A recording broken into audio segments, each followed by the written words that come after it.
Olá, camaradas. Meu nome é João Paulo. Estamos no canal Marxismo Bárbaro. E depois de um certo tempo eu vim fazer um vídeo sobre a liberdade nos principais filósofos de nossa época.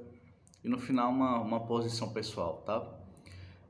Antes de começar o vídeo, eu quero fazer o convite. Eu tenho uma versão, um livro meu chamado A Crise Sistêmica, que está em PDF gratuito, que procura explicar a nossa época, desde a década de 70. Tenta fazer uma teoria unificada do marxismo e da crise mundial. Então, assim, fica o convite. Eu creio que assim como eu fui transformado pela experiência, você também será. Ter uma noção melhor do mundo depois de ler esse livro. Fica o convite para a leitura, tá? Vamos pro vídeo. Eu vou começar a questão da liberdade com Kant, tá? Porque Kant ele fez as chamadas quatro antinomias, que são teses opostas em que ambas fazem sentido, mas não dá para escolher entre uma ou outra, teoricamente, tá? Na versão próxima do meu livro eu resolvo as quatro antinomias, eu tenho propostas de soluções para quatro antinomias, mas nós vamos tratar especificamente de uma, que é o seguinte: ou a realidade é feita por causa e efeito, por causalidade, por necessidade, ou então, além da causalidade, existe a liberdade humana de escolha, que não é regida por leis causais. E aí fica essa polêmica em Kant, que ele não resolve, ele só expõe, inclusive ele diz que não tem solução, que é exatamente isso: nós somos movidos pela causalidade, as coisas têm que acontecer de tal forma, ou há liberdade humana. Os dois argumentos são muito fortes, tá? E Hegel tenta resolver isso, ele resolve isso em três momentos, né? Em três momentos ele trata dessa questão que eu vou dividir com vocês. O primeiro é que Hegel faz com que os opostos sejam o mesmo, né? A é igual a e não há, identidade da identidade da não identidade. Algo é igual a ele mesmo, seu oposto. O que é que o Hegel diz? Ora, existe interação das partes. Então imagina uma totalidade, essa totalidade é feita de partes e essas partes interagem entre si. Essa interação dos pedaços da realidade é a causalidade, tá? Uma coisa causa outra e essa outra faz um contra-efeito. Então elas se influenciam mutuamente. Uma coisa mexe na outra e ela mexe de volta. Então há uma causalidade recíproca. A causa vira efeito, o efeito vira causa. Então as coisas estão em interação, elas influenciam umas às outras e vice-versa. Nisso Hegel diz: ó, isso é a liberdade, tá? As coisas, os entes, as partes influenciam umas às outras e isso é a própria liberdade. Essa liberdade de influenciar e ser influenciado uma pelas outras. Então veja, ele fundiu causalidade e liberdade, tá? Lembre que Kant diz: ou a realidade é feita de causalidade, ou a realidade é feita, ou a realidade além da causalidade tem a liberdade humana. O que é que o Hegel diz? Onde está a necessidade aí? Essas partes de um todo, que são externamente independentes uma das outras, livres uma das outras, separadas uma das outras, essas partes que interagem, porque são cada uma por si, elas interagem, elas no fundo são a mesma substância. Ou seja, existe uma só substância, que é essa totalidade, e ela se expressa em partes, em interação em partes que interagem. Então, o que é a necessidade? O que é o reino da necessidade e não da liberdade? É que tudo é uma só substância, tá? Todas as partes formam uma coisa só, uma só substância. E dessa substância, que é a necessidade, o oposto à liberdade, necessidade é o que tem força de lei, tá? Necessidade assim, tá? Então, essa substância que é o reino da necessidade produz essas partes da totalidade e essas partes interagem entre si como se fossem independentes uma das outras. E aí a liberdade, tá? Aí ele fundiu causalidade e liberdade. Então, assim ele resolve na Ciência da Lógica, lá no livro 2, a doutrina da essência, o que é a liberdade e a necessidade, o que é a causalidade e necessidade. Tá? Causalidade e liberdade, tá? Espero ter ficado claro, é abstrato, mas eu espero ter ficado claro. A terceira solução que o Hegel propõe é a seguinte: é a famosa: a necessidade é reconhecer, a liberdade é reconhecer a necessidade. A liberdade é reconhecer a necessidade. Então, se você reconhece uma necessidade histórica, você age de acordo com ela, você tem a liberdade de agir de acordo com ela. Por exemplo, na Revolução Russa, vários generais, comandantes de exército czarista do capitalismo, foram contratados pelo Exército Vermelho, que era um exército revolucionário. Eles tinham a opção de seguir ou não o Exército Vermelho. Eles podiam se prejudicar e não seguir o Exército Vermelho. Mas muitos seguiram, respeitaram a necessidade histórica da Revolução Russa e lideraram o Exército Vermelho, parte do Exército Vermelho. Então, eles seguiram a necessidade histórica. Eles tiveram a liberdade de seguir a necessidade histórica. Por exemplo, um grande empresário pode escolher não ser um grande empresário. Ele tem essa liberdade de não ser um grande empresário. Mas se ele fizer isso, ele se prejudica, ele fale, ele se torna pobre. A necessidade da realidade qual é? Dinheiro em busca de mais dinheiro. Se um grande empresário rompe com essa necessidade e ele tem a liberdade de romper com essa necessidade, ele se prejudica.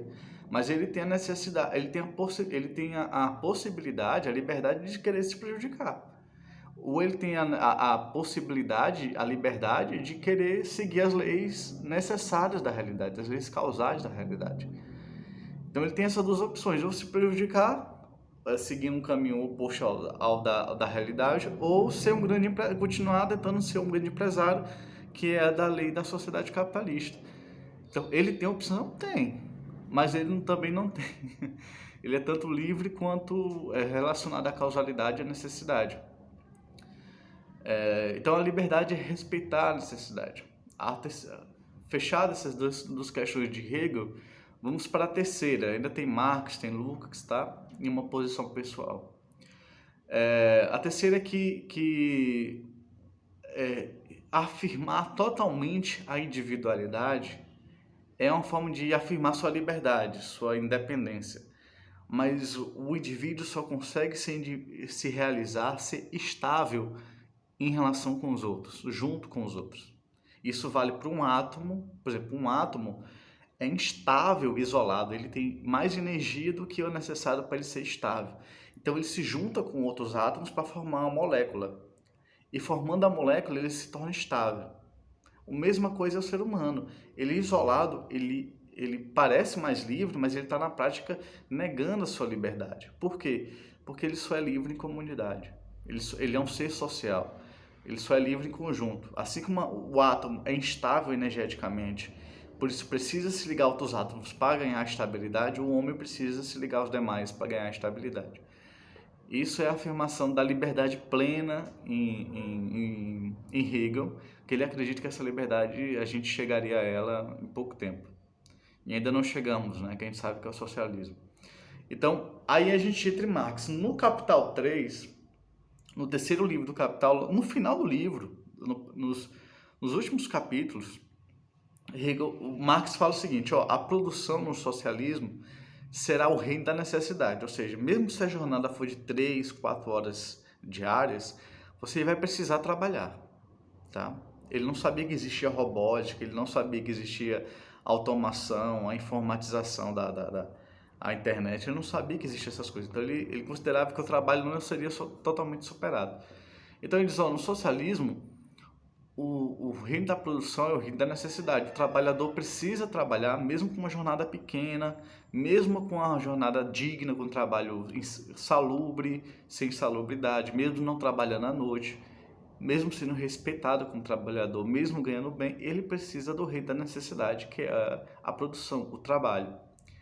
Após sair de dentro da fábrica, de dentro da empresa, ele entra no reino da liberdade, ou seja, o reino onde ele faz arte, onde ele vive a família, onde ele usufrui os frutos da sociedade.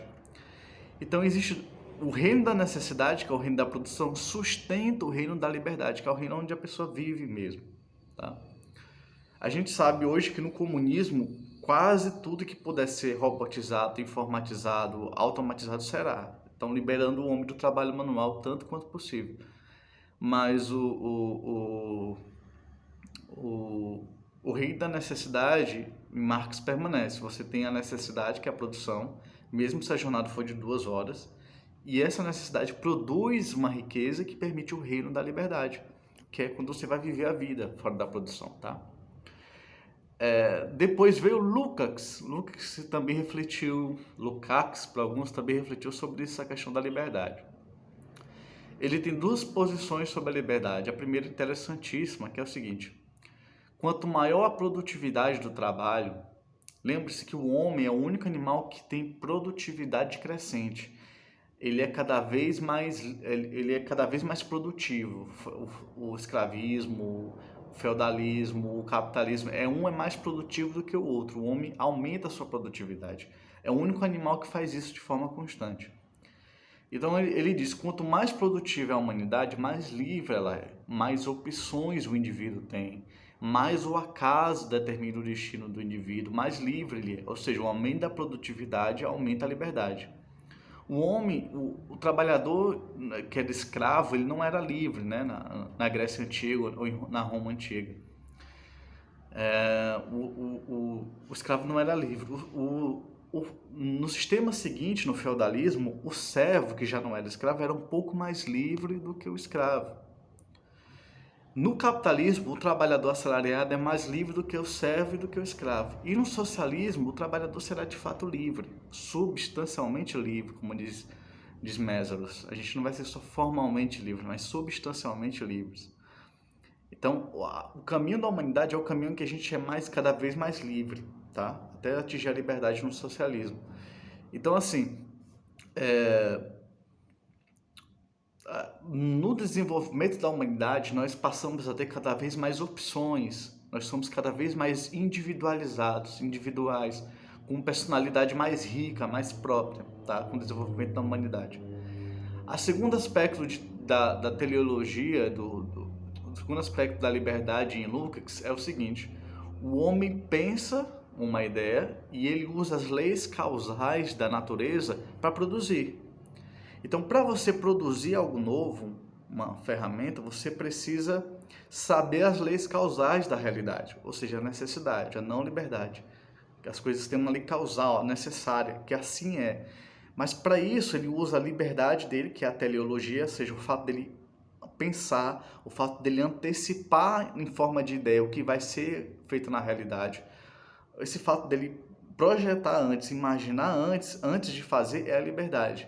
E para fazer valer essa liberdade de ideia, ele usa as leis causais da natureza. Ele subordina a natureza às suas vontades. Ele manipula leis causais necessárias, não livres, para fazer valer sua liberdade, suas ideias e tudo mais. Então, assim, o lado livre do homem, que é a teleologia, né, o telos, que é o fato dele pensar, imaginar, projetar, sabe? Se eu fizer isso aqui, vai ter tal consequência e tudo mais. Isso faz com que ele use as leis causais da natureza, tá? Fechado isso, vamos para o último ponto, tá? Que é a liberdade, a questão da liberdade e da necessidade.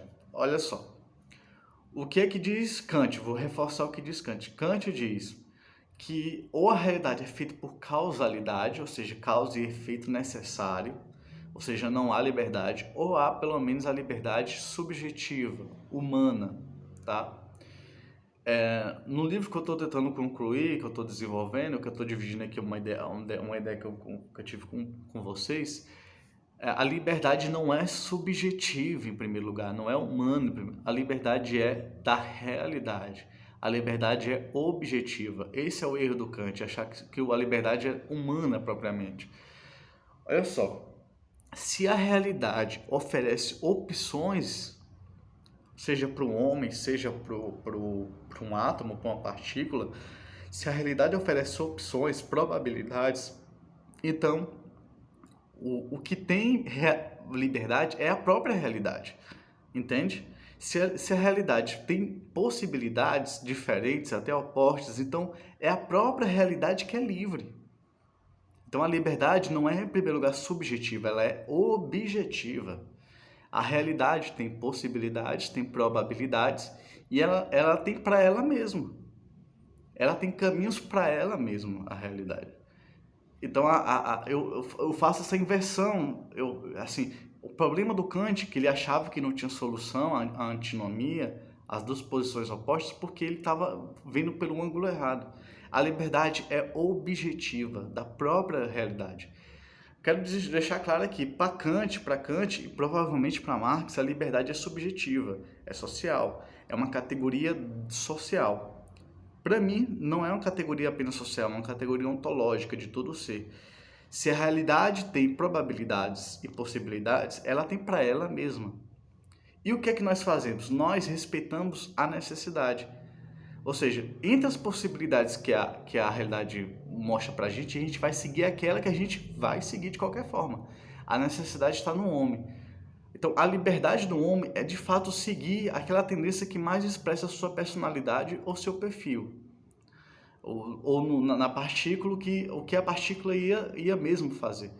Então, nós temos um leque de possibilidades que a realidade nos dá, e a possibilidade que a gente escolhe não é por liberdade, é por necessidade. A gente escolhe o que a gente já ia de qualquer forma escolher. Tá? Então a nossa liberdade é ter possibilidades, é ter alternativas. Tá? Mas a alternativa que a gente escolhe, a gente não escolhe. A gente é escolhido pela alternativa, vamos dizer assim. É uma frase que eu vi até o Bial dizer um dia desses, o programa do Bial, que é o seguinte: a gente pode desejar qualquer coisa, mas a gente não escolhe o que deseja. A gente não escolhe o nosso desejo. O desejo existe em nós. A gente não escolhe desejar algo. O desejo existe em nós. Então a gente pode escolher qualquer coisa. Nós temos opções de escolha. Mas o que a gente deseja, a gente não escolhe. Porque a gente tem uma tendência já. Então eu faço a inversão do polo da liberdade, tá? A nossa liberdade é poder respeitar o que nós já temos a tendência a escolher. Então a realidade tem possibilidades para ela mesma e nós escolhemos entre as possibilidades que melhor expressam nós mesmos. No campo da física, da partícula, a partícula vai seguir o caminho que ela tende a seguir, não um caminho arbitrário, aleatório, tá? Porque na física quântica existe probabilidade de caminho da partícula, né? Então, assim, a partícula vai pelo caminho que ela já tem tendência a seguir, ela não vai seguir todas as probabilidades. Uma outra forma de dizer isso, de fundir causalidade e liberdade, necessidade e acaso, é dizer o seguinte: o que vai acontecer é fixo, né? Isso vai acontecer. Agora, como vai acontecer isso está em jogo. Por exemplo, eu previ em 2015, eu estava fazendo uma análise de conjuntura e todas as empresas, associações empresariais, sindicatos empresariais estavam fazendo um manifesto dizendo que estavam defendendo o governo Dilma. Nessa mesma onda dizendo que o governo Dilma não ia cair, né? Eu fiz uma análise de conjuntura e disse, acho que no meu blog eu disse isso, o governo Dilma vai cair. Agora, como o governo Dilma vai cair é que estava em jogo. O governo Dilma podia cair por golpe, por impeachment sem ser golpe, né? Por protesto de rua da classe média, por protesto de rua da classe trabalhadora. Podia cair porque o governo muda seu caráter, por exemplo, sair de neoliberal para neokeynesiano. Então, por renúncia, a Dilma podia renunciar. Então, há várias formas do governo cair. Podia ser por eleições gerais. Como o governo ia cair estava em jogo, mas se o governo ia cair, o que ia acontecer não estava em jogo. O governo ia cair. Como ia cair é a liberdade. O que ia acontecer, que ia cair, é a necessidade, é a causalidade. Você vai cair.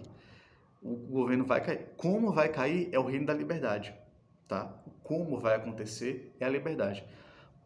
Um exemplo para concluir o vídeo. O capitalismo vai cair. É certo que o capitalismo vai cair. O que é certo. Mas o como ele vai cair está em jogo. Ele pode cair por uma revolução socialista vitoriosa, ele pode ser extinto, ele pode entrar em decadência lenta, que nem foi o escravismo, e se dissolvendo de forma fria, né? Então, há várias formas, pode ser por uma guerra nuclear. Então, assim, que o capitalismo vai cair, o que é certo, o que vai acontecer é certo, como vai acontecer está em jogo, tá? Então, veja que esse o que e o como e o que é a fusão da liberdade e da causalidade, da liberdade e da necessidade, dos opostos. Então, assim, resumindo e concluindo, a liberdade é, antes de mais nada, objetiva. É a realidade que é livre, porque ela tem possibilidades e probabilidades. Tá? A realidade é livre para ela mesma.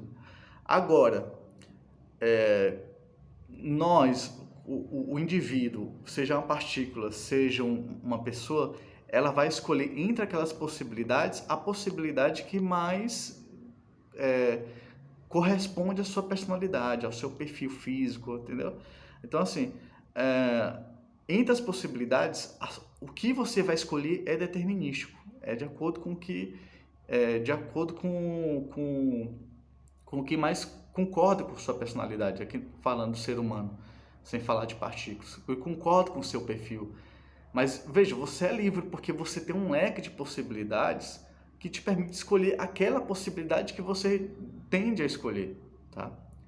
Então, se você não tem a escolha típica, a escolha ideal para aquela situação, você tem pelo menos uma alternativa que é a mais próxima da sua personalidade ou do seu perfil físico, no caso da partícula. Então, assim, é a liberdade dialética, tá? Que eu estou defendendo aqui, eu chamo de liberdade dialética, que a liberdade é objetiva antes de ser subjetiva, tá? Liberdade é respeitar de fato a necessidade, ou seja, seguir a minha tendência, a minha personalidade, o que eu já tendo a escolher de acordo com o leque de opções que a realidade tem para si mesma. E isso leva em conta que nós e a realidade não somos separados, nós somos parte da realidade, tá? Então é isso e até o próximo vídeo. E fico com o convite mais uma vez para ler meu livro, A Crise Sistêmica. Não é a versão final, mas eu estou disponibilizando uma versão muito completa do livro, tá bom? É gratuito. Até o próximo vídeo.